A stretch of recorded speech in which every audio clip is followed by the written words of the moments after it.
if it was illegal to say stupid things into a microphone. Why must you be so stupid? These guys would be doing life without parole. Hey, everybody, we're back from prison. Why do we keep encouraging this kind of behavior?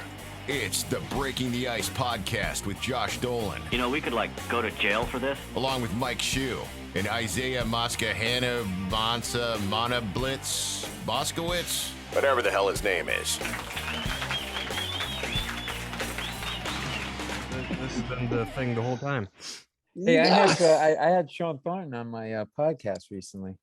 Did you? Yeah, he was awesome. Yeah, we talked about his book and being an enforcer and everything. It was a really cool conversation because I'm a big Bruins fan, and he obviously was the guy. And just to talk that he's so humble. Hockey players are the most humble, unassuming, especially the enforcers. Yeah, right? The quietest guy. But you also know, I got a friend like that in high school. He was quiet, but then he'd go apeshit on you if you crossed him the wrong way. One of those guys, he'd snap and turn into the Hulk. I'm sure it's always the quiet ones you got to watch out for. Yeah, totally. Same thing with comedians. The guy that's always yelling, "I'm hilarious," usually not funny, but the quiet guy, he's gonna kill. Yeah, that's or the guy or the comedian that's on the. And then's got to throw around credits and all that other stuff. Dude, Josh and I, we're not going to name any names, but there's a couple of people that you're like, why do you need to say, you're funny? Okay. I don't care what fucking business you do. Why do you need to tell me your whatever is whatever? Right. Just do you, right? Yeah. And then it's, I know this person. How about I just look at what you've done and go, that's pretty fucking cool that you've done. Yeah. So I know this person and that person. Yeah. That's hilarious what Paul was saying, because some comedians use their, if your credits are longer than your act, there's something wrong. Yeah, exactly. I remember being an opening act. It might have been in Boston. I can't remember where it was, but I remember I didn't know, you don't know shit about shit when you're starting out, but I did have the presence of mind. The guy gave me literally 5 credits, and it was borderline barroom gig. It wasn't an A comedy club. It wasn't Laugh Boston or Nick's or, Comedy Cellar in New York or an improv around the country. It was a whatever. And I remember saying to him, I remember debating in my head, should I say this? Because I'm just the opening act. And he's a hell of. I'm like, fuck it. I go, you know what? I think there's too many. He goes, just say them all. I go, okay. And I said 2. I said 2. Brought him on stage and left. I'm like, this guy's a douche, Or it's the guys that need to tell you that you never say you've got something you're doing or develop unless it's really happening, because it's so hit or miss. And I got a thing coming out with a thing, and it's and then you got to own that. Do you have a 2 months later, 6 months later, when you run into them, and it's what happened? The book, they don't get it, man. You never want to be that. I don't need them. Yeah. Exactly. Josh, did you text Shu? Is he jumping back on? Yeah. What happened to him? He probably didn't know to hit that link back on, because we all jumped back on the link. Throw him a text. And we can I like that logo, Breaking the Ice. Right? Look at that shit. Fucking badass logo. Right? It's just nice. Even when you do these things, it still kind of looks choppy around the. I don't give a fuck. It's just it looks good. There's your branding. Yeah, I think that looks a little bit better than my 1940s wooden cabinets. Dude, we were saying before, no one gives a fuck. Mini Oreos and the dog fucking thing, and then this is a big. God. We got an air fryer in the house. This is a big deal now. Oh, someone just told my wife and I about that. The girl's like, "You've got to get an air fryer. It crisps up everything." Come here. Do you like? This is my wife, Carol. You can say hi. Hi, Carol. Do you like the air fryer, Carol? Do I like the air fryer? I love it. It's the best. Can you show me the air fryer again? It's Kosori. Kosori. She researched the shit out of it. No, this is good. Nice to meet you, Carol. My wife, Lucia, her and I were out the other night, and one of our friends said, "You've got to get an air fryer." We're like, "Well, we've got an Instapot." They're like, "Stop it. Get the air fryer." Yeah, no, the Instapot's not anything like it. You got to get a big one. So that'll fit a squirrel. Yeah. That's good for squirrels. All right. Who's eating a squirrel? Cut the shit. No, but so you open that drawer. I don't have it plugged in. Oh, Yeah, so like all your stuff, this has like 11 preset hang on. settings. All right. Hey, Paul, we're looking at the cabinets back on the fryer. We're getting commissions on these, so. So here we go. Yeah, it's like a little oven. What do you want? You want some toast? 8 minutes. Boop. There's your toast. You can adjust the time and the temperature, but if you want steak, which I did the other night, it was good. It came out really good. I didn't dry it out. So you push that and then you press start and it's kind of like a mini convection oven. Okay. And it's so easy. It's just so easy. Okay. Now, can you type in 1955 in that and go back in time? Mike, we're just giving an audition of our new air fryer. It's a big days happening here. Big thing. I thought this was a new sponsor for the podcast, and I came in the middle of like the infomercial. But wait, just so you know that I am macho and manly. Look what I have on my kitchen table. Look at all those tools, huh? Come on, look at that. Huh? Come on, look at that. Get your wife back in here to talk about the sickle you have on that table. I like how you don't have a toolbox. You have a CVS bag. That's exactly right there. I don't need a friggin' toolbox. This is one of the best. This is a high. Oh no, look at that. I got some tools. Some bad. Look at those. Those are Stanley. Oh, see, your man card is back. That is the shiniest toolbox I've ever seen. Shut up! I use it. It started with he liked this logo, so he's like, you guys got this really cool background. He goes, my background is an air fryer. I'm like, let's discuss the air fryer. And then all of a sudden his better half showed up to give us a tutorial. Yes, yeah. So she's good. She's loving it. We got rid of the toaster oven. She just took it right off the counter. I'm like, all right, okay. But those 1960 tiles need a toaster oven though. Yes, exactly. Thank you very much. Wait a second. I saw something. You do your research, so I did mine. You live with your mom? Me? Yes. No. I'm kidding. I know. But it feels like it, right? It feels like it. No, if I lived with my mother, I'd be. No, there was something in some notes somewhere that said you're living with your mom or you're helping your mom out. Now, I know that wasn't your mother. She's much more attractive than you'll ever be. But yeah, no, my mother's she's 94. She's got cataracts. She's never been able to hear well, and like we're trying to we had to close her business. I don't know, but are we starting? Are we doing this? Or starting? We fucking started an hour ago. This is all part of it. so I don't know. So Paul Mecurio, everybody, go. That's the promo right there. Okay, all right, and we're going. I love this. This is awesome. And I like that Patriot jacket, man. That's cool. I got to get me one of those. That is badass. I like that. Look at this shit. Just fucking. There we go. I'm going to see the Celtics play the Pacers April 1st. Oh, nice. April gets busy. April gets busy, man. You got Celtics. You got fucking the opening of Fenway's opening day is. We'll get back to your mom's business closing, but you said Patriots. But we can. Opening day is the 15th, which because they fucked up a few games because they're greedy bitches. The 15th turns into opening day. And then, which is better for me. I'm going to try to go because I couldn't go on opening day when it wasn't. That's on Good Friday. It's a 2 p.m. game. Work it out. Yeah, Paul. Might I suggest maybe saving a little cash and watching a bunch of baseball players that really actually love playing the game, and that is the fairly new Worcester Red Sox that we stole from Pawtucket. Yeah, you took them from Rhode Island. You fucking asshole. Yeah, that's right. Well, maybe if you treated them a little nicer there. I mean, Pawtucket's a tough town. I understand. No, I know. Like, well, wait. I don't know why people didn't like 3 tenement houses where convicts lived. That was a Pawtucket. I used to swim at the Pawtucket YMCA down the street from the McCoy Stadium. Yeah. So you went to McCoy Stadium and you were like, okay. Who's going to McCoy? I am. Yeah. Who's got the gun? Okay, good. Come on, that's right. Who's got the gun? And bring the gun and the cannolis because we're going to McCoy. Or a blackjack or something. Yeah, exactly. And so I wasn't surprised. The Providence thing wasn't going to work out because they wanted like the city of Providence to kind of cover the cost. You know, it never like. And but I want to go because I haven't been to a Paw Sox game in like 4 or 5 years, and we used to go like at least once a year. It's awesome. Such a nice. It's beautiful. It's a beautiful park, and the Providence wouldn't pay, but Worcester definitely paid. And yeah, we're probably going to be paying for a while. You can't ask the mob to pay for something. You got right, exactly. That's never been proven. Just because Exactly. someone in the mafia was a mayor doesn't mean that there's mafia in Providence. Buddy Josh. Cianci appointed my mother to the school committee in Providence.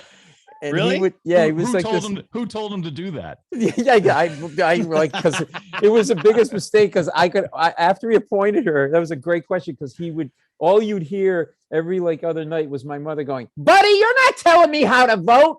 I'm not your puppet." And he's just rolling his eyes like, "What a fucking psycho! What did I do?" He was like, I grew up in Providence. You mentioned the mafia. My cousin Bobby, he runs numbers in Rhode Island, and my uncle had a barbershop. Yeah, and my uncle.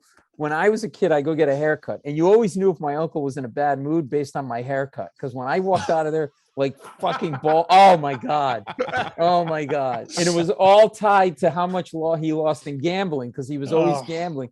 And he would go, and he had the white thing, and he'd do the thing like that to get the razor going. Oh, geez, old school. And then he'd go in the back, and then he'd come out, and a guy would come, and it was just total like Italian men's barbershop. It was either Tony Bennett or Frank Sinatra playing, and it was Playboys, and it was back overweight guys eating salami, talking about the fucking Red Sox and how they suck, and Rico Petrocelli blows, and and this and that. And then he'd come out, and then you'd see him like with some bills, and then he'd go like this, and then a guy would come in, and they'd shake hands, and then they'd go in the back, and then they'd come out. And I found out he was running numbers in the back, and he was cutting hair. But if he was in a bad mood, oh my fucking word, I looked like I was getting ready for the ovens in fucking Auschwitz. Like Do we have to cut that out? Okay. No, I don't know. So I don't know. I don't think so. And so his son Bobby, he kind of took over for the father, and Bobby like is right out of like John Travolta, Saturday Night Fever, tight pants, always going to make $1 million the easy way. He barely finished. Like bright guy, but like, you go to work, and that's for you guys are idiots. You gotta, I got a plan. He's always got a thing, right? And he would always stand. He still does on Charles Street, which is two Italian parts of Providence. Charles Street, which is the North End where I grew up, and Federal Hill. On Charles Street, and he'd stand, and he'd always stand with like tight pants, and he's just like, "Hey, how you doing? How you doing? How you doing?" Like he's got like a live snake in his fucking pants, And he's like, "Hey, how you doing?" Right? And a big mane of hair, like a handsome son of a bitch. Could have been like a male model, like 6'4". He was like an all-state baseball, but he's always like, things are shaking, things are always moving, right? And he would sell stuff out of the trunk of his car, right? So I was pumping gas to make money in high school, and he come into the gas station one day, and he goes, "Hey, Paul," he goes, "the owner, you need anything?" I go, "What?" He goes, "Well, I got, what do I got?" And he opens the trunk. I got suits. And he starts pulling suits. He goes, "I got ratchets." I go, "What's that?" And it's like boxes like this big with wires. He goes, "Oh, those are car alarms. I got them from a couple of cars." I go, Jesus "You're selling car alarms that you stole out of other people's cars?" He goes, "Yeah, they just don't have the box. They fucking work. What's the problem?" Right? And then another point, my mother has a furniture business. We just closed it. So he goes, my mother's name is Tina. She goes, "Hey, Auntie Tina." He goes, he comes by the store, and he goes, "I'm in your business now." He goes, "What, Bobby? What do you know about my business?" She goes, "Oh, I'm selling mattresses." He goes, "What do you know about mattresses?" He goes, "What's to know?" He goes, "I go to the dump. I get them for like $50. I got a Chinese guy. He covers them for another $50. I charge $600." My mother's like, "Bobby, get the fuck out of my store right now. Like, I don't even want to." And so the whole essence of Providence, especially Providence politics, was this story. So Buddy Cianci, as you probably know, but people listening may not know, he was this like little Napoleonic complex guy. Like he had like a bad toupee, pudgy guy, smoked cigarettes. Whoa. That was a toupee? Yeah. Oh, Yeah. What the fuck? Spoiler alert. It would flip sideways. I thought he just went to Donald Trump's barber. Yeah, exactly. And he basically he had his own line of marinara sauce. No joke. He did. He did. Yes. And he had a guy. He had like a Providence cop driving around in a town car, and he was like the little Prince of Providence, which is the basis of a book. And he'd like smoke his little Pall Malls, and so one night I guess his wife was cheating on him with a guy. So he got his driver and he took this guy to an abandoned warehouse and they basically tortured the guy. They slapped him around. Buddy did it. He pissed on him and he put a cigarette out on him, right? Because the guy was like, fucking around with his wife. So he gets convicted. He gets run out of office. He ends up getting a radio show 4 hours a day. So he stays in the public conscience, very smart, shits on the new mayor, who ends up being a nun that left the nunnery to be like, it was like a fucking soap opera, right? Wow. And then he gets reelected in a landslide. And they interview this gray-haired Italian woman on Federal Hill. And she's like, ma'am, he did all of these things. He was on the take. He tortured a guy. Why would you vote for him? She goes, hey, the guy was messing around with his wife. He got what he deserved. Hey, that was it. And that's Rhode Island in a nutshell. A little bit of crime's not bad. Nobody died. What happened to the guy? Didn't he beat a guy with a fireplace poker? Yeah, that guy. That was allegedly. You left that detail out. Well, he's dead. Say whatever you want, but he's dead now. He's dead. Yeah. Well, the fire poker. The guy was messing around with his wife. He got what he deserved. Yeah, right? He's lucky he was just that. Exactly. And then my cousin, my father dies, and we have an open casket funeral. And my cousin Bobby comes. It's a summer. It's July, and my cousin Bobby. This is how he came dressed to my father's funeral.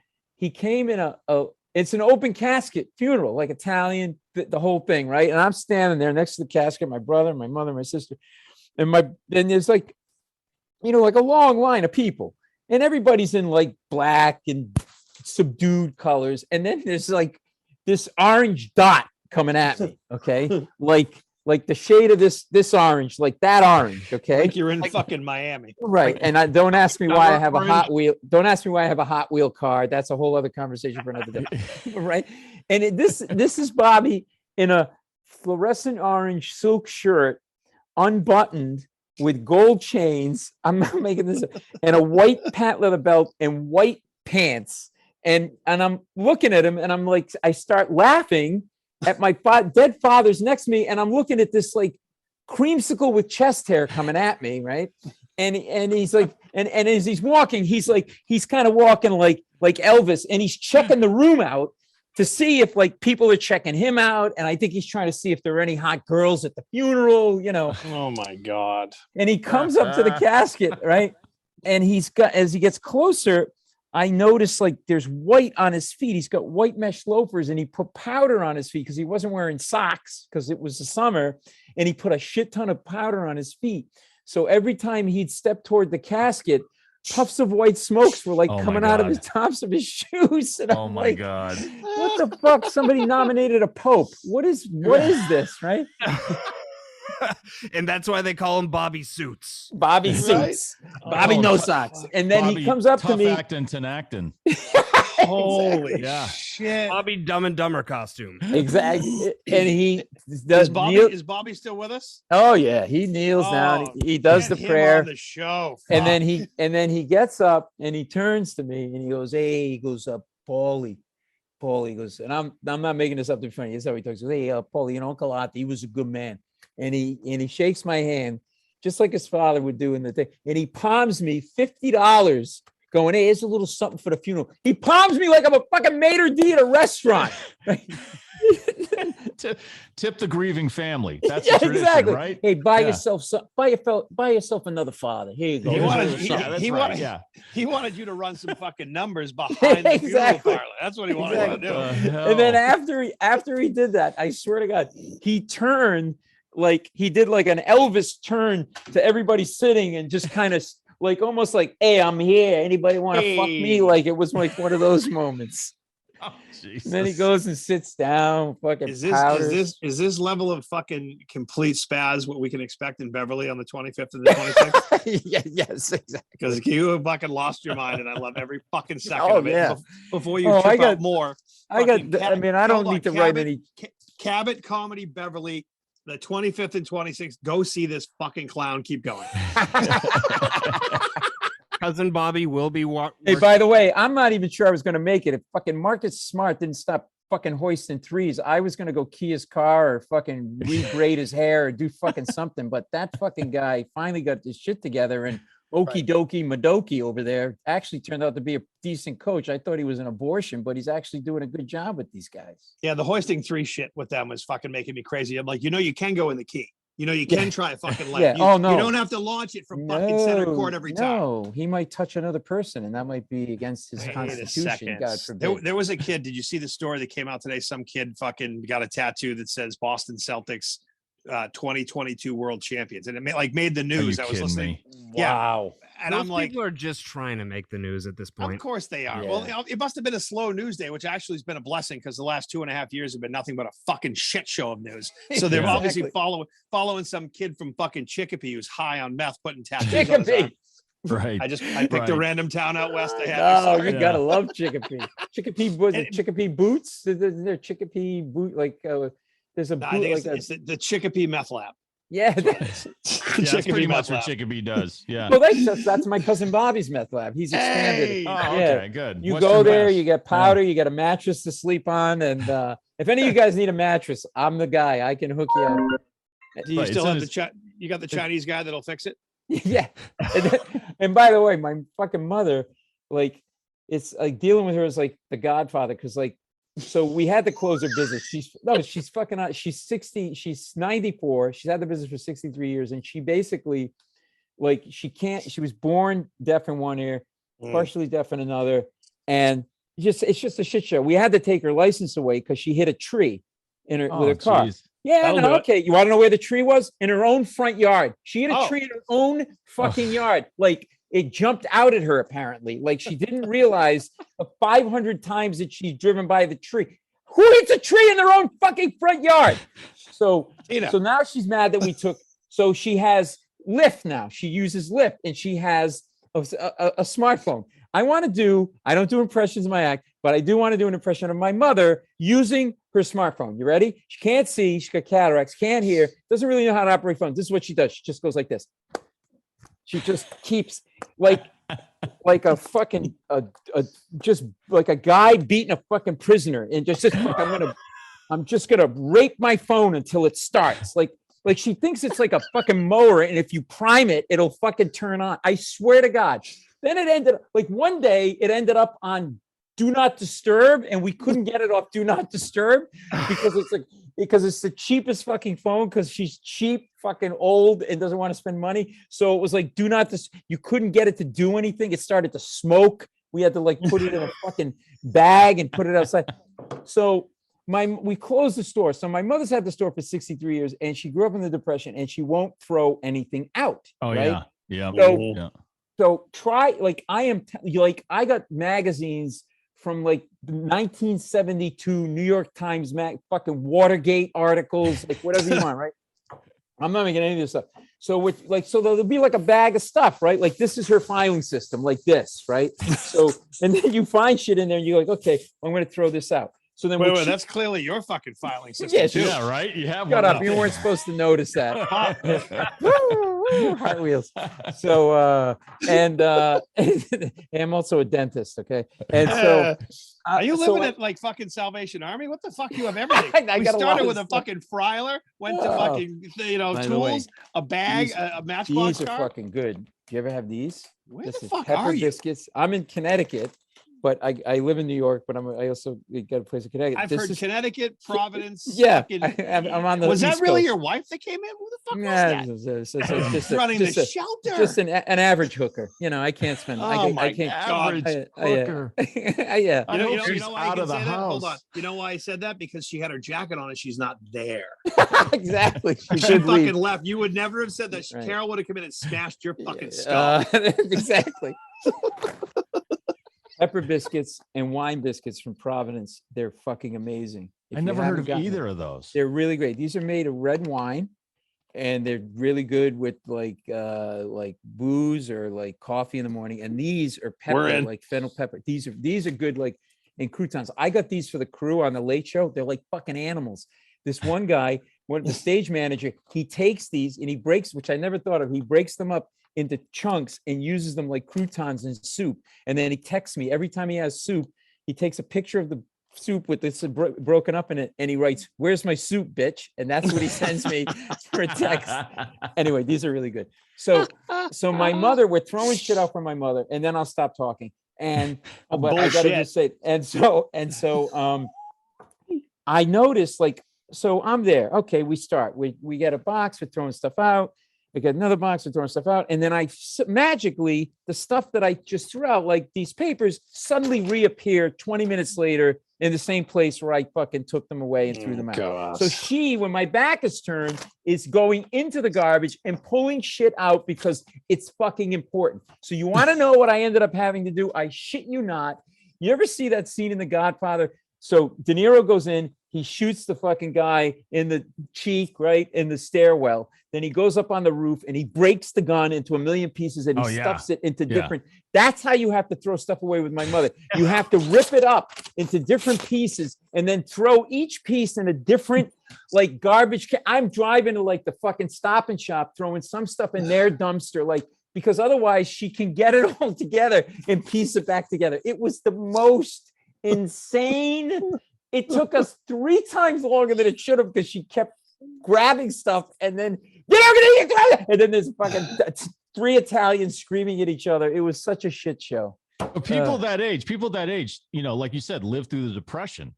Yeah, so they're afraid they're going to lose everything in a day. Yeah, my grandmother's the same way. She just turned 101. And so she's bedridden at this point. My aunt lives with her to take care of her. And my aunt's finding rolls of cash stuffed away and shoes that she hasn't worn since the 70s, and like old dresses, and like, you know, and little tiny jewelry boxes that are stuck under the dresser in a plastic bag, you know, rolls, like hundreds of dollars she scored because she just didn't want to put her money in a bank because of the Depression, right? And they don't trust the bank. And and so there's exactly the same thing. And then we closed the store a while ago, and she's supposed to go through and clean stuff, but like throw stuff out. And she's not fucking throwing anything out. Like, she just, just won't, like, and then she can't, like, she forgets, like, she's forgetting, but I don't know if it's like early onset dementia, or just like, she's always been like super creative and flighty. So like, she's moving on to the next thing. And so we had to have her car fumigated at one point. And my brother called me, he goes, "We got to do something with mommy's car." I go, "Why?" My brother lives not far. He lives locally in Cumberland and Rhode Island. And I go, "What happened?" He goes, "So it turns out my mother was having some friends over." This is when she was still driving. So she went to like the local butcher and she bought, like, you know, all the, you know, heart attack food, you know, gabagool and fucking salami, like everything that'll fucking kill you. But somehow, like, nothing kills her. Like, she will not go down. I mean, like, we try everything. Those people at that age, they've always eaten bacon and, you know, whole butter smoked. And everything we're supposed to stay away from, yet they live the longest, right? I give her bad milk, sour cheese. She just fucking, well, nothing stops her. I trip her. She bounces back like a fucking little Italian. You mentioned the thing about smoking. A guy that I worked with in my previous life, in my other job, he's got a picture of his mother pregnant with him, with him, like, so it had to be like, I don't know, the 60s or late 50s, with a martini in one hand and a big ass cigarette in the other, like 8 months pregnant, just like didn't give a fuck. No. And so my mother goes to the store and she buys this stuff, right? And you know, cheese, provolone cheese, this and that. Then she's got to run into Walmart for something. It's like a warm, it might have been like May, June or something like that. It was warm out. So all your stories are in the summertime. I like it. Yeah, exactly. Well, we try to stay in as much as we can, and then in the winter, we, like, you know, we're fragile people. And that's all good. We're pussy Italians. We like powder, and it's July. Go. Yeah. So she goes in the fucking thing. So then, she apparently she went in to the store, to Walmart or whatever, and so she took the cheese and she put it under the front seat of the car, and then like proceeded to do things, and then forgot the cheese was in the car and left it there. And so the car just stunk of like this really like blue cheese and provolone cheese all baked in the car. And then when I said to my mother, I go, "Ma, what are you doing? You got to change your lifestyle. You can't live like this." "Oh, I'm fine. I go, why did you stick the cheese under the front seat of the car?" I swear to fucking God, this is what she goes, "Oh, I didn't want people to steal the cheese. I'm like, I go, what is there, a Gouda thief running around Rhode Island? What the fuck are you talking about? Oh, it's really expensive cheese. I'm like, your cousin Bobby could have probably taken that and resold it somewhere. He would have totally like that. Oh no, he would have like moldy cheese. He would have passed off. It's like, oh no, that's just blue cheese. It's not mold. It's supposed to be like that. Right, still. Well, there is a market for cheese. My father-in-law was a cop in Manchester, New Hampshire, and he was telling me a story one time, like in the middle of July, it was 90 degrees out, and he sees this guy walking down the street with a trench coat, and he's like, well, that's not normal. So he walked up to him and he's like, what's going on, man? And he's like, all right, I'm just gonna be honest with you. And he opened the trench coat. It was all cheese. What the hell? In July? Yes, in July. He's just walking down the street selling rare cheeses. The cheese bandit of New Hampshire, apparently. I have a charcuterie of cheeses and meats right? in my. Ooh, hello. I never thought of. Yeah, there must be a market, I guess. Yeah. Holy Jesus. Then he goes out. He goes visit like friends without the cheese in his jacket, and it's like, man, why do you stink of cheese? That's a long story. Yeah. I don't want to get into it. It's just like, so now we just let my mother fucking do her thing, and we just wait for phone calls like, you know, I need this or I did that, and it's just like, but you know, I had an uncle who was a dentist, and he was brilliant, but he was like a mad scientist. Like he was one of these guys, like he's so smart, like he was literally it was my mother's brother. There was 4 of them, but my grandparents, my mother's parents came from Italy. So they could only afford to. So one of my uncle, the guy who ran the numbers, my uncle Archie, he got set up with a barbershop. My uncle John was the brilliant one. He was the smartest of the 4. It was like Sophie's choice. They could only afford to send one kid to college. So he was the one, because he was probably going to do the most with it because he had the most brains, right? Right. But he was completely like socially fucking retarded. Like he would smoke Viceroys, and he was one of those guys that never flicked the ash. So it'd be long ashes. So then he'd work on you, right? And so then he'd put the thing down, like, you know, the thing, whatever you call it, bib, right? And then as he's working on you, he'd be smoking while he worked on your mouth. And then the ash would hit the plastic thing and then burn a hole in, and then smoke. So this would end up being on fire while he was fucking working on you. You got to learn from my people, the Chinese. When they smoke, like every guy that I ran into in Taiwan when I got street food, he would be smoking and the ash would be this long, and you're just waiting for it to fall on the grill. And it never does. It never does. It's amazing. It's an art form to make that ash stay the length of the cigarette. Never falls. Never falls. You put a toothpick through the cigarette before you start smoking. Is that what that is? I'm just making shit up. Oh, Jesus. I was going to try that. Holy shit. It sounded legit to me. That sounded like a really great idea. I should have stuck with that. Up on the Food Network. I mean, they stick things. I'm going to get a call from William Morris. They're like, you come with us. You come with us. Here is your corner office. Let's go. And, well, you know, I think the key to that is that they don't do any like jarring moves that like let it flick. And then it would get so bad that the smoke would go in his eye. You'd think he'd pull the fucking thing out of his mouth, and he wouldn't. It would be like, goddamn fucking. It was just. Because 1 second without that butt, and he'd have the shakes. There'd be no nicotine. A steady stream of nicotine. It was constant. Believe me, I used to smoke 50 cigarettes a day. I know. It was just like constant, just first thing in the morning before anything, get up, sit up in bed, light the cigarette, then go make coffee. It was just. How many years you been without? It's been almost 18 now. That's awesome. How'd you get off? That's where that beautiful radio voice came from. That's right. Philip Morris and Jack Daniels. Wide, just makes them nice and wide. Yeah. How did you get off it? Did you do like Nick? I tried to quit it several times, and it didn't last long. And then my wife called me at work one day and said, I'm pregnant. And I said, oh my God, that's amazing. And then I went straight home. I got in the car and stopped at the convenience store, and I bought a pack of Marlboros. And because I was just freaking out, and I lit one, and then I was like, what the fuck am I doing? And I threw it out the window, and then I threw the pack of cigarettes out the window. And that's the last time I smoked. Now that a gas truck exploded behind him. Hey, fuck that guy. I don't care. You know, I have a beautiful, healthy daughter that doesn't have asthma because I quit smoking. All right. Gas truck should have been that dude had to die for that. That's amazing. That's very interesting that you quit then, because when my wife said she was pregnant and our daughter was born, I started picking up all the bad habits. I was like, let's pick up smoking. Let's pick up. Right. Yeah. You went the other way.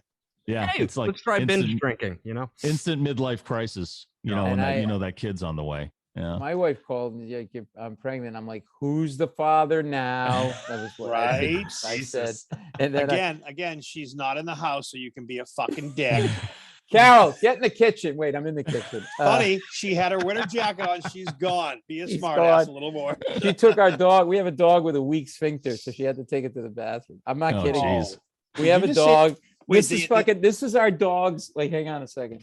This is our fucking dog. Okay, you got a pill box in your house. This is for our dog to remember the pills you have. Oh my God. No. Fucking dog. Yeah, the dog. And the dog's a fucking bitch. She looks like the whole COVID thing, and you know, you locked in the house with the dog.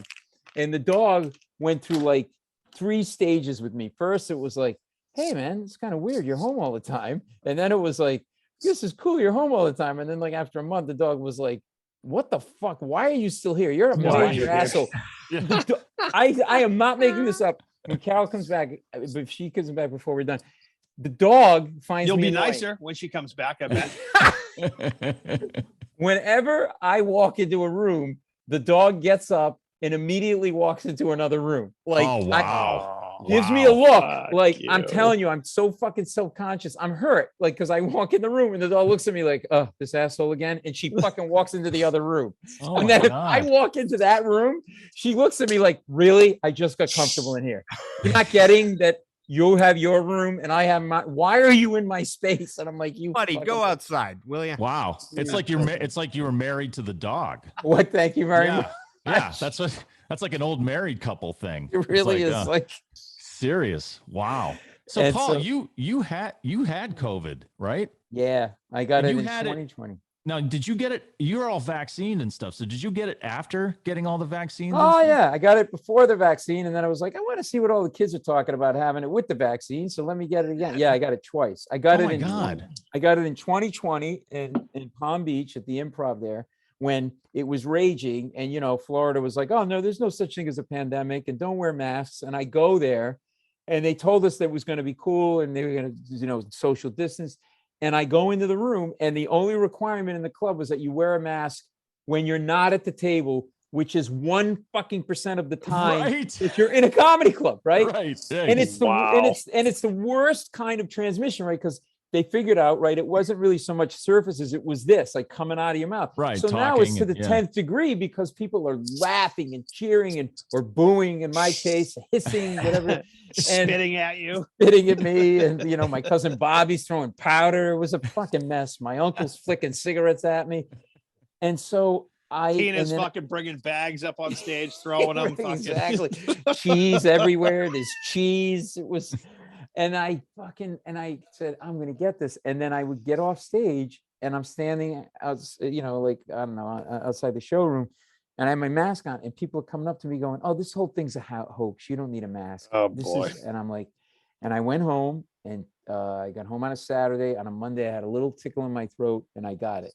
Yeah. And I didn't end up in like a hospital, but I've been a COVID long hauler, and I'm still tired from it.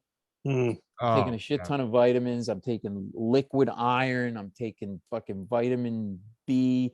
Here, hang on a second. You're clearly tired because your house is a fucking mess. You're not cleaning. Yeah, I know. Look at that. Look, I got this. I got zinc. I don't know. I don't even know how to pronounce this. Argentina something. I'm taking this. D3. He's taking Argentina pills. I'm taking lysine, this other stuff. And then I'm taking, hang on a second. And then I'm taking this shit, which is liquid vitamin B complex, which if you ever wondered, I wonder if I drank antifreeze, what my piss would look like. This is the fucking shit.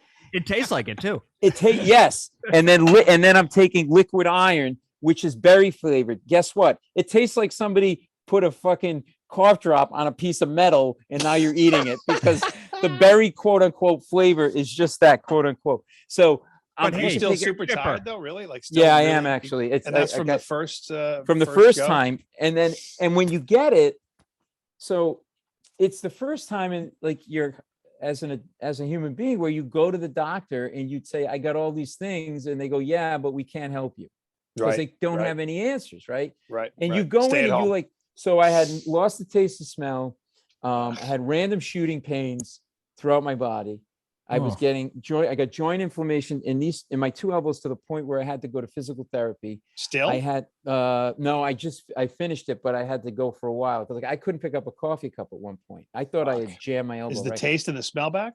That's back, but I have certain things almost 2 years later taste gross. Most sodas taste really gross to me. Any like processed drinks, like an iced tea, not fresh, but like there's something in there. It's and then if I get really tired, then I know I'm really tired because I lose my taste and smell again. Jesus Christ. And so you go in, and so one day I'm having these random shooting pains, right? Just like when you shock yourself, like that kind of feeling.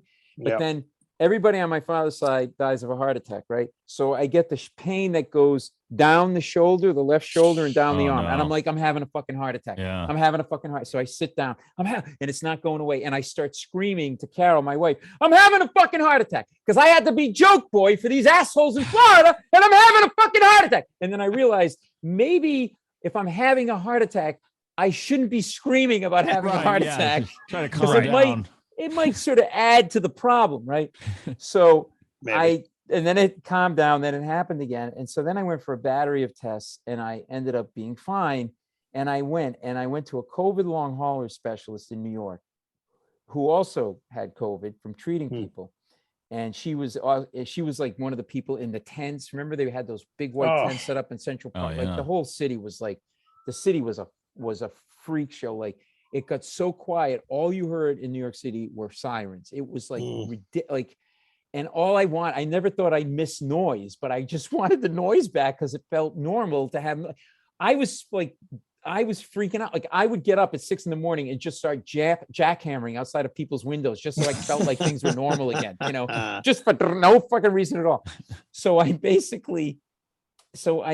go to the doctor and I say, look, so tell me what's going on. I got lost taste of smell, shooting pains. I can't coffee cup. I'm tired all the time. Yup. And at that point, you could say anything and it'd be like every Tuesday, frogs crawl out of my ass. Yes, we've heard that. We've heard that happens, And then you go, what can we do? And they go, we don't know. We don't know why. We don't know if it's blood. We don't know if it's nerve. All new. And they said the inflammation we think is a combination of your blood's inflamed, which my blood test showed it was, but also your immune system is so amazing. It's attacking this virus, but it's non-discriminatory. So it attacks everything. And so that's why you were hearing about inflamed organs and joints and stuff, because it was the immune system, like basically kicking the shit out of your body to try to fight this thing. And they were like, and so I said to the doctor, what do you do? She goes, well, I work 18 hours a day and I'm exhausted all the time. I go home, I curl up into a ball, and then I go back to work the next day. That's my fucking doctor telling you that. So I'm like, we have no answers for you, funny boy, because I work a real job. Exactly. And so technology. What the hell, man? Was it because you ran out of space? Yeah. He's got a lot of stuff on his computer. Do you have an external hard drive? I do. To store stuff? Okay. I just moved like 38 gigs of stuff yesterday because I've been having like disk space issues, and I don't know where this extra stuff came from. I don't know if China has access to my. Why the fuck do you always have is to it always the China Chinese when there's a fucking guy? Okay, Russia. Yeah, I don't know. Right? Seriously. Well, because we owe them money. You'd be naked if it wasn't for the Chinese. Every stitch of clothing we're all wearing is made in China. Wait a minute. I'm not saying anything bad. I'm just saying we owe them money and they're smarter than us. So wait a second. When China takes over, Shu's going to be in the front going, I told you, motherfuckers. Exactly. I'm going to be pointing at you guys. These guys, move them up to the front of the line. I supported you. I never did anything bad except put that funny hat on your head. He doesn't understand English suddenly. Yeah, right. I don't know these guys. He's just in a kimono. Can you imagine? No habla. He's doing a lot of this. He's doing a lot of that. Wait a second. All of a sudden you became a Spanish Chinese man? What the fuck? What the fuck was that? All right, we are back. We had some technical difficulties. Thing where you go like that with the whole. Yeah, none. Just go back into it. Saying that. Okay, you know what, Paul? That's really offensive to Miyagi-Do. Okay. That's Okinawan. All right. With little respect from Mr. Miyagi. We're very politically correct here on this. Oh, if you want to talk about politically correct. I was just going to say, go into on the that Daily these Show. days. We had Don Rickles on the Daily Show. Oh, my hero. Oh, love the guy. He's the best. Oh, so we were all like, he was performing in Atlantic City, and we taped the Daily Show in New York. So we're like, could you get us tickets? Like a bunch of us from the show want to go. We said to his manager, like, yeah. So 15 of us, we rent a bus, small bus, and we go to fucking thing. And so we go, but we want to sit down front because hopefully he'll talk to us and rag on us, right? And break your fucking balls. Yeah. So like I'm gonna say, so now the tables are sort of long like that, and we got like 3 tables. There's 15 of us, and he comes out and he's in a tuxedo. And they play, he's got an orchestra, and they play his theme song is I'm a Nice Guy. That's his theme. I'm a nice guy, right? He comes out, he's got a tumbler of scotch or what, is pretending to be whatever. And he starts stalking the stage, and he's just looking. He's like, he could just like an animal look at the like pounce, right? And he stops, and his eyes drill in on one of the writers on the show. His name was Jim Earl. Nice guy, really skinny, really pale, like looked like he had just finished chemo, right? Like really, like whatever. And he's but he didn't. But he's like, and he goes and he stops and he looks at Jim and he goes, "I'm a friend. Get a mask." And he just keeps going, right? Then he goes, "This is where I thought of this because he goes, now he's World War II, okay? Yeah, right. And that's how this is how these people were referred to by people in World War II. He goes, oh, look at that. Look at that Jap back there. Jap, because of a Jap, right? Now you're like, oh my God. He goes, oh. He goes like that. He goes, he looks like a beaver eating a chair. Hello. And you're just like, oh my God. And then he starts talking to this Puerto Rican guy. He goes, hey. He goes, what's your name? He goes, Jose. He goes, of course it is. And he goes, how many kids you got? He goes, 3. He goes, 3. That's all. What is it? A bad week? You're supposed to have a dozen, right? And then he turns and he starts to walk away, and as he's walking away, he goes like this into the mic. He goes, "Has he got a knife? Is he coming at me? Does he have a knife? Is he coming at me?" And the whole thing is like, oh my! And he got nobody booed, nobody, because he was grandfathered in. Like you, yes, right. But don't you think also, because I've seen Rickle. I've never seen him in person, unfortunately, but I've seen it on TV and on video. It's like when he first comes out, he does that. He prowls. And he always like walks around the room and he just offends everybody. Right. So he's like, it's not like he's just offending a certain group of people. He's offending everyone at once. So it's like an all or nothing. Well, woke people don't care about that anymore. Well, like Lisa Lampanelli was like that, right? Yeah. I mean, she was kind of like a female Don Rickles, and she would do that. It was just kind of like, right. She didn't just go after 1 or 2 people. She went after everybody. So she she offended everybody. And that was that. I think that's what kind of made that okay. Right. That's why Family Guy's still alive, right? Who's that? That's why Family Guy's still alive, because Seth MacFarlane rags on everybody in the show. Yeah. Yeah. And there was similar to what Mike pushback. I mean, but like, I think it's a combination too. I think it's an intersection of also like social media can make you a star, right? So like if I say something that someone finds offensive, they use social media as a platform. Do they really care that much? I'm not saying some people do, some people don't, or are they using it as a way to get celebrity for themselves, right? Like, and I just think that I think it's not even in the comedy clubs where people are just on the lookout.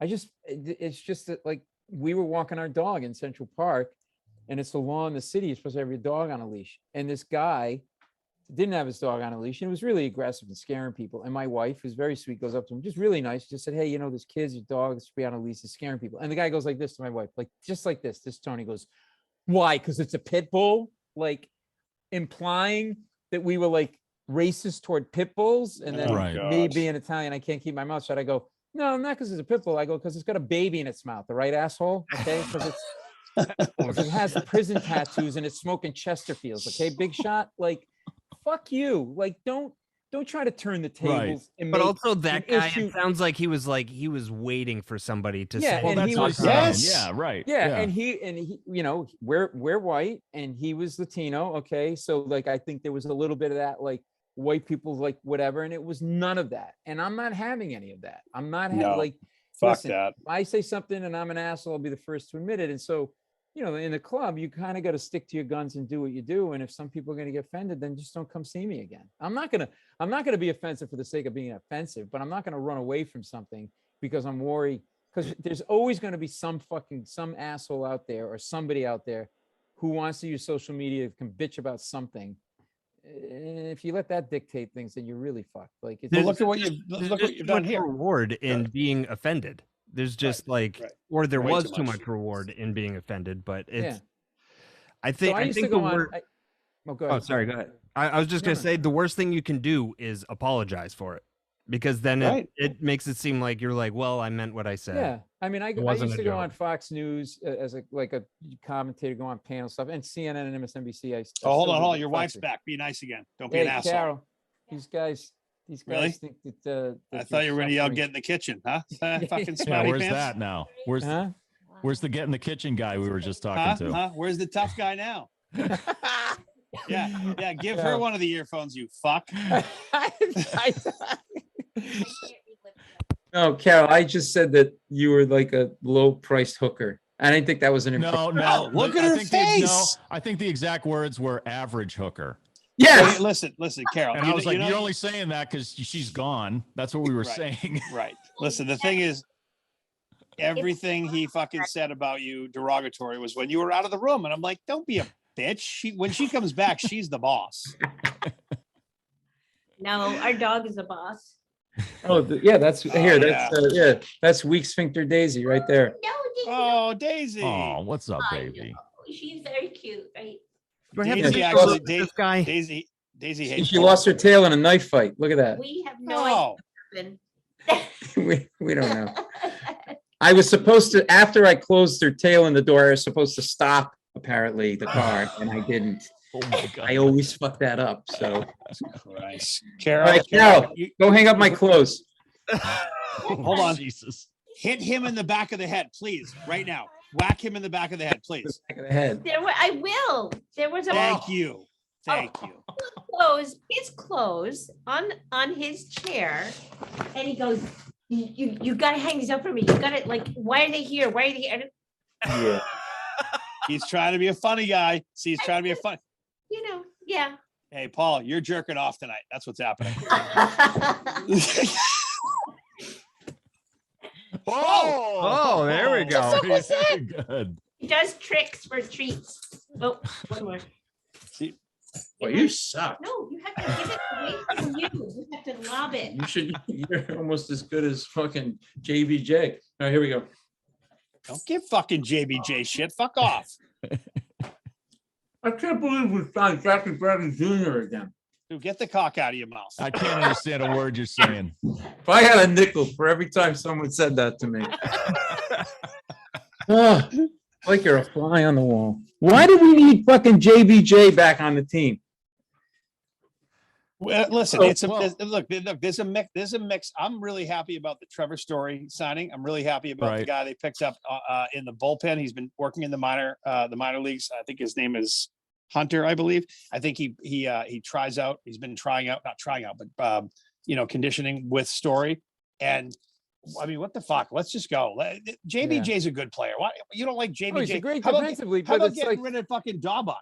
He sucks. No, but he's a better hitter than JBJ. You might as well just give an out away when you're fucking like when JBJ comes up to the plate. It's like, well, he's last. What I saw on some of the spring training lineups, he's batting last, so that's fine. And then we get back to the top four. I could get a fucking 10th grader from Newton High School to hit better than him, and it's a little Jew, and Jews can't hit a baseball to save their lives. Kevin Youkilis.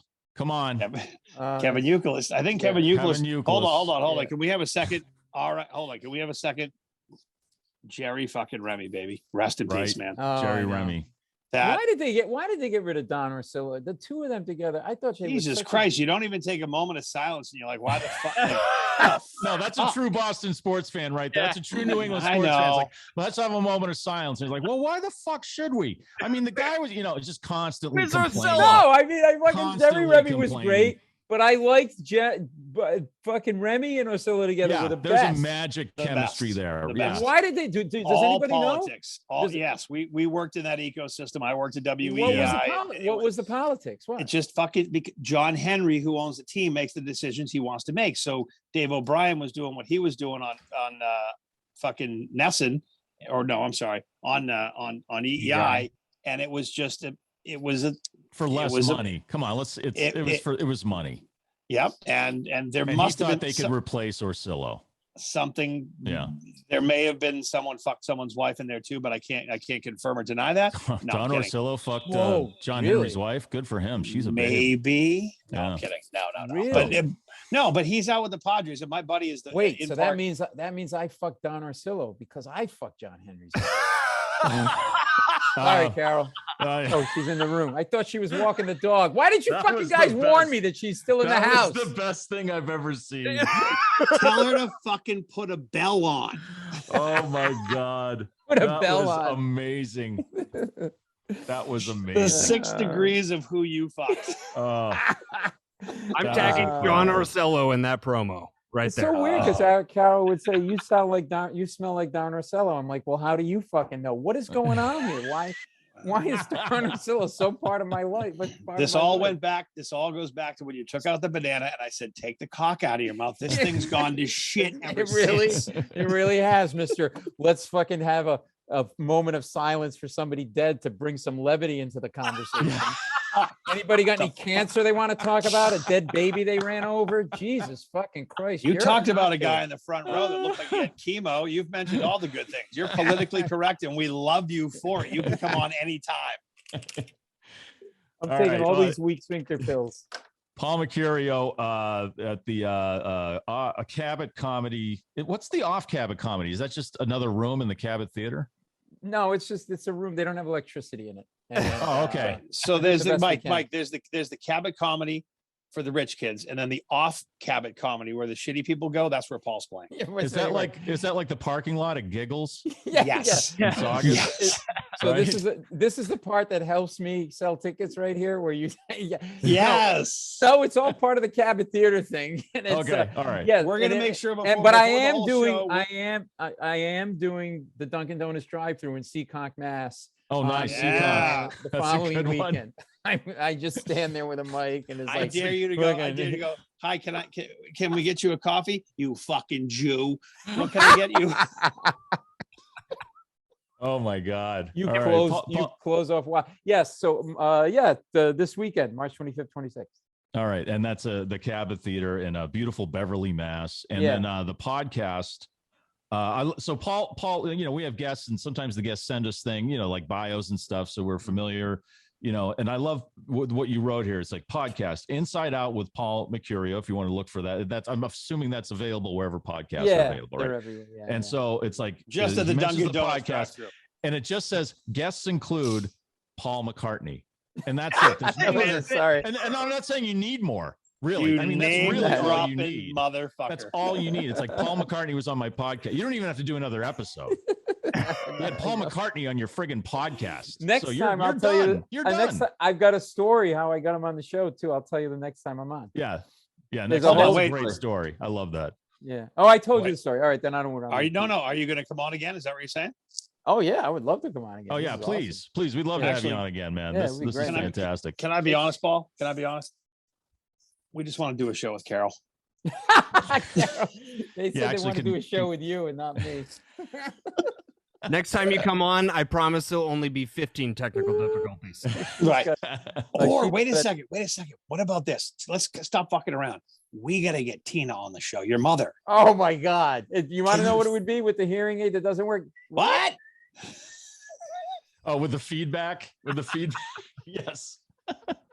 What? That and fucking Uncle Orange Suit. We want to talk to him. Cousin Bobby. We'll have Bobby like standing over here. We'll have my mother over here, and we'll have Carol talking about giving Orsillo a handy. It'll be like a whole. Oh, And that's why he had to go to the Padres. That's exactly right. That's exactly right. Dude, listen, all bullshit aside, 2 shows at the Off Cabot Comedy, March 25th and 26th, but there's more. I like your travel schedule is a bit fucked up. If I can discuss this with you, you go from Beverly, Mass to fucking Edmonton, because that's close by. Oh my God. Well traveled. Like that's an easy road trip. That's why you went from March 25th to April 21st. You gave yourself a month to get up there. Good for you. Smart. Walking. Jesus. Yeah, right. Then you go to Mark Ridley's Rape House. I'm sorry. Mark Ridley's Comedy Shop in Royal, Oklahoma, Michigan. Nice move there. Work with me. I'm plugging you. Fucking shut up for a second. Is he going to be in Oklahoma? Where is he going to be? Somewhere in Royal Oak, Michigan. Comedy Castle in Royal Oak, Michigan, right outside of Detroit. Thank you. Then the plantain.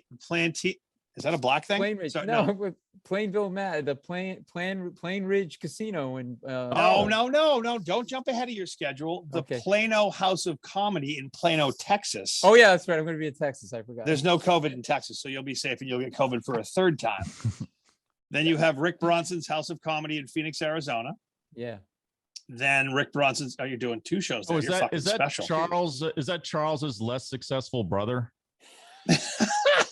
I mean, if he's running a successful business, I guess I shouldn't say that, but I mean, he's not in movies. It's his tiny, annoying. He's Jewish, Rick Bronson, so I could say this. Tiny, a lot of Jew jabs, man. A lot of Jew jabs. It's crazy. They can be annoying people, and you think?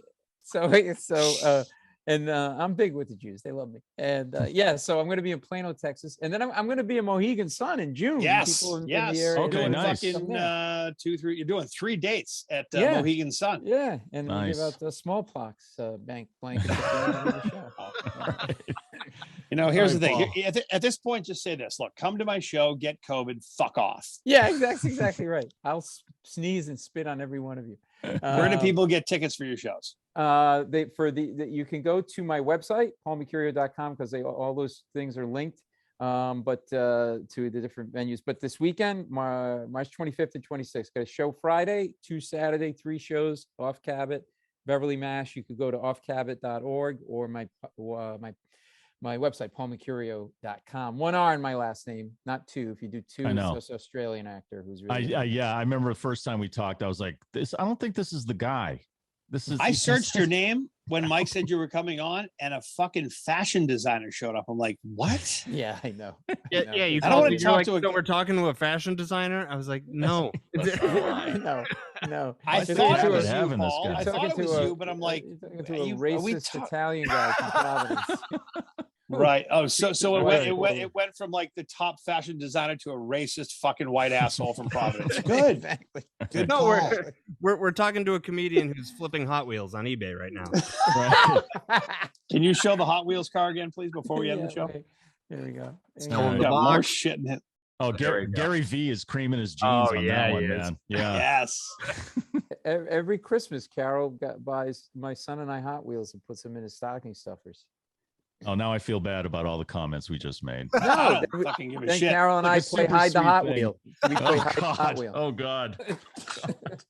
And she's laughing as Daisy licks her sphincter. It's a perfect. No, she's like I said, she's laughing because you're jerking off tonight. You think I'm joking? There, can you see Daisy over there doing her thing? Look, the broken tail dog. Let's see the broken. That's the dog that fucking hates you. By the way, remember that hates you. Hey, remembers what the tail incident that keeps her in her place. It could happen again. I'm just saying. Notice how he whispered. The dog. It would be a shame if something else would have happened to your tail. If it were somehow some tragedy were to befall what left you have of a tail. That's all I'm saying. Just be lucky it was me and not Bobby Suits, okay? Listen, just because you're from Providence, you're not in the fucking mob. I'll tell you the Paul McCartney story next time I come on. I told you on the air, but if it's the podcast, it's different. Yeah, there's a whole bunch of people haven't heard it. That'd be great. I don't want to repeat myself. Better idea. How about you and Paul McCartney come on and why don't you bring Paul next time? Paul, come here. You guys are tight. Paul's in the apartment. He's like, hey, can I help you? He's in the basement working the lathe. Wait a second. Do you have Paul McCartney giving your dog sphincter medication? Okay, please. That's Sir Paul McCartney. All right. Sorry. Sphincter medication was a Wings album. Josh, please tag McCartney and the Beatles in this and see what happens. And Don Orsillo.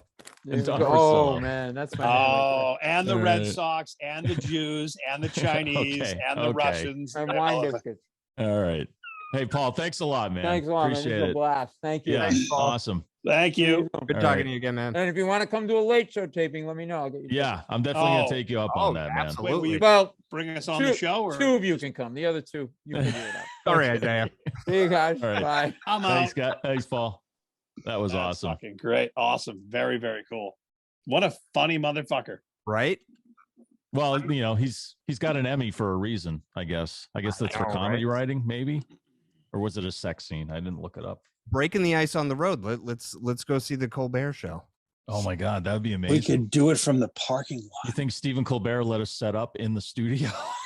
Yes. He would look at us and go, "Yeah, you guys seem legit." Live commentary during his taping. You can tell him to stop because you ran out of disc space. Right in the middle of his monologue. I need to bring this to the Geek Squad. Clear this out, please. I mean, no, you got it all. When you listen, the thing is, when you watch porn at night, it records. So erase all of it.